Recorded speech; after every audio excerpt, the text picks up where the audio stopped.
మానసాదేవి ఆలయ సప్తమ వార్షికోత్సవం గన్నేరువరం మండలంలోని కాసింపేట సుప్రసిద్ధ స్వయంభు మానసాదేవి ఆలయ సప్తమ వార్షికోత్సవ వేడుకలు ఈ నెల 8వ తేదీ నుండి 10వ తేదీ వరకు నిర్వహించనున్నట్లు ఆలయ కమిటీ అధ్యక్షుడు ఏలేటి చంద్రారెడ్డి తెలిపారు. కార్యక్రమంలో తొలి రోజు గోపూజ, గురువందనం, గణపతి పూజ, హోమములు, మానసాదేవికి 54 కిలోల పసుపుతో హరిద్రాభిషేకం, అపురూప లక్ష్మికి 54 కిలోల కుంకుమభిషేకం నిర్వహించనున్నారు.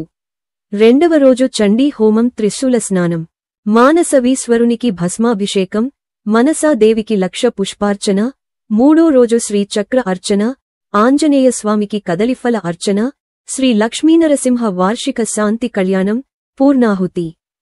పురవీధుల గుండా రథోత్సవం జరుపబడు. ప్రపంచంలో అరుదైన అగ్ని భగవానుడి విగ్రహ ప్రతిష్ఠ వార్షికోత్సవం సందర్భంగా జరుపబడుచున్నది.